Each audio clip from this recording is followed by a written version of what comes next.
Hello students, we are taking up another question from redemption of preference shares.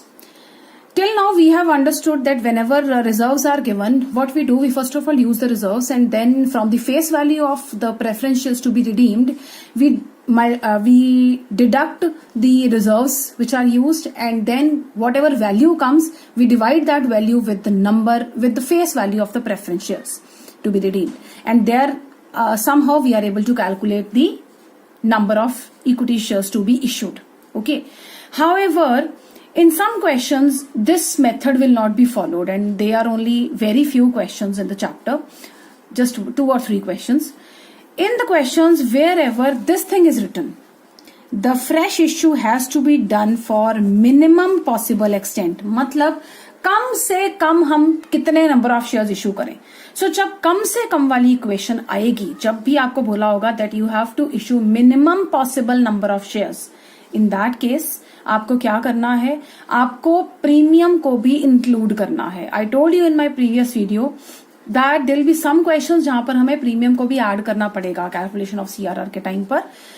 I repeat it once again. अभी तक जो हमने question किए वहां पर हम सिंपली एक बात करते हैं कि हमारे पास जो face value of preference share redeem करने हैं, जो उसकी फेस वैल्यू माइनस जितने रिजर्व्स यूज कर लिए, जो वैल्यू आई उसको face value of equity share से डिवाइड करके नंबर ऑफ शेयर्स निकाल ली.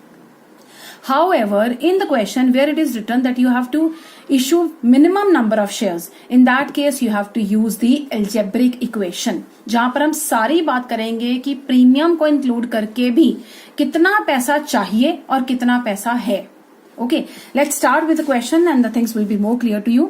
BTC Limited has an authorized capital of rupees 75 lakh divided into shares of rupee 100 each. On 31st March 2018, its equity, liabilities and assets appeared as follows. Share capital है 30,000 shares और 30 लाख रुपए हो गए. 20,000 shares preference हैं और 20 लाख रुपए. So these two 20 lakh have to be redeemed. These 20 lakh. Reserves में हमारे पास कैपिटल रिजर्व है जिसको हम बिल्कुल देखेंगे भी नहीं. We will not even use it. कोई काम का नहीं है ये. सिक्योरिटी प्रीमियम रिजर्व में हमारे पास 10,000 है. General reserve 10 lakh, surplus 20 lakh. These 3 will be used by us. I repeat it. General reserve is for 10 lakh, surplus is for 20,000 and securities premium is for 10,000. Sundry creditors, then preference dividend payable, this is a liability. It has been proposed and it has to be paid now. Preference dividend payable, equity dividend payable, provision for tax, then there are some current and non-current assets.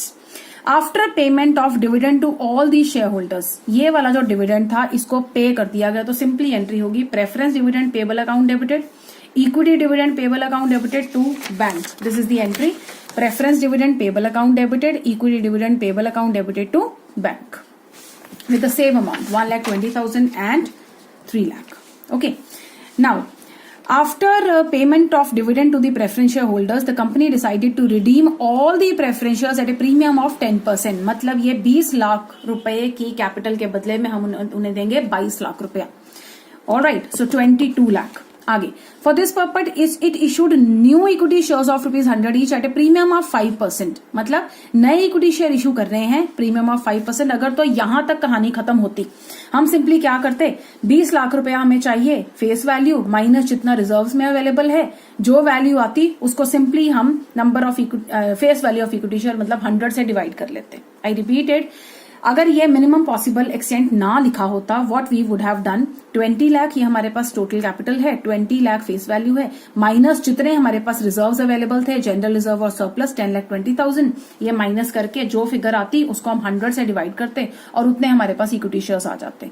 However, in this question, you have been told that you have to issue the shares to the minimum possible extent. We'll be using the equation now. Just see how this equation is used. Algebraic equation for calculating minimum issue of shares. Mind it, अगर question में sufficient number of shares लिखा है या adequate number of shares लिखा है, then you will not apply this, then it is simple question. जब minimum possible extent लिखा है, minimum possible are to be issued, in that case you have to use this. Okay, what we'll do, we'll say that let the face value of equity shares to be issued is X.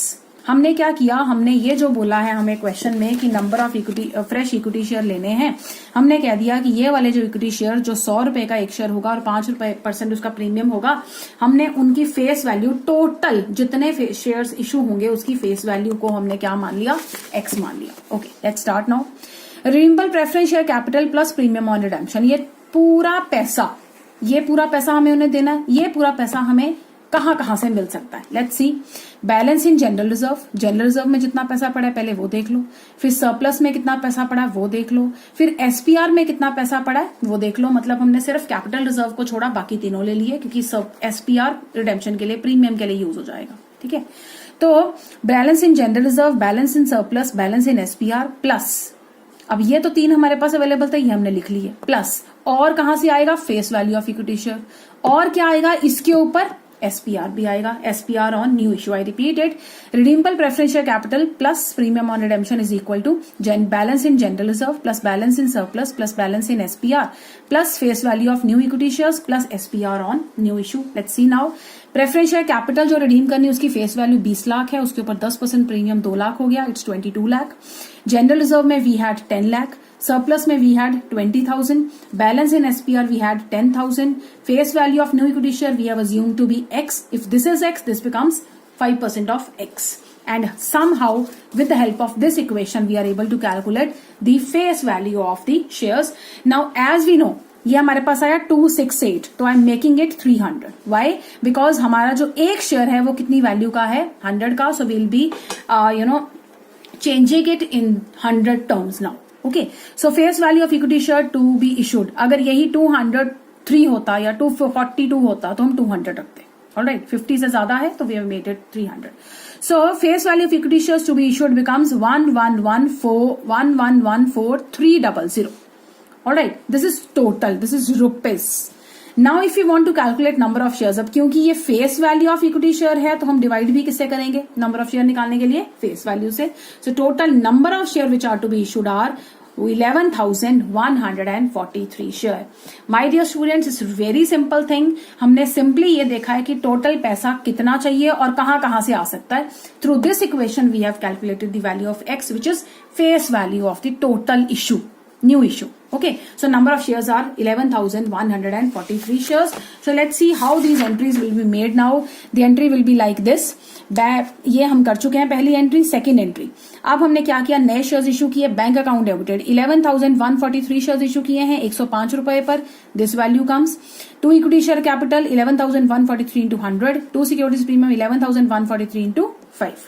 After that now security premium में हमारे पास अब हमने क्या करना है, premium on redemption. Let's make this entry first. We have done this, let's make this now.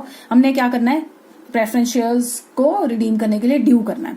So 12% preference share capital 20 lakh, premium on redemption 2 lakh, to preference share holder 22 lakh. So we need total of 2 lakh now. Let's see ये 2 लाख हमारे पास कहां से आएगा.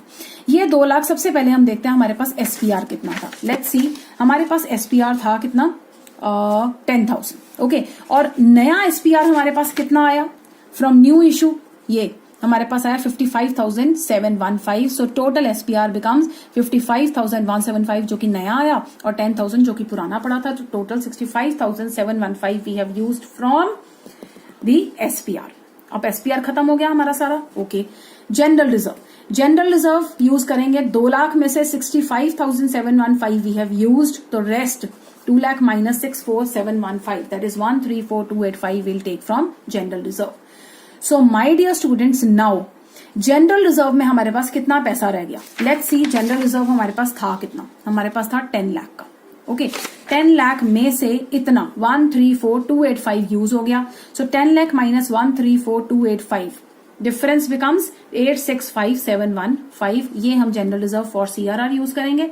और surplus हमारे पास कितना पड़ा हुआ है, 20,000 का. सो टोटल सरप्लस, मतलब हमने क्या किया, वी हैव एग्जॉस्टेड दिस. ये खत्म कर दिया, ये खत्म कर दिया, ये खत्म कर दिया. तभी तो मिनिमम पॉसिबल एक्सटेंड किया ना, कि सारा एक्सटिंग्विश करने के बाद नए शेयर कितने चाहिए. Okay, I repeat this thing once again. General reserve हमने कितना यूज करना है, जितना बैलेंस था माइनस जितना प्रीमियम ऑन रिडेम्पशन के लिए यूज हो गया. बचा कितना, बैलेंस लेफ्ट इज 86,5,715. और सरप्लस कितना आया हमारे पास, 20,000. वो पहले ही हमारे पास इतना ही पड़ा था जिसको हमने यूज नहीं किया था.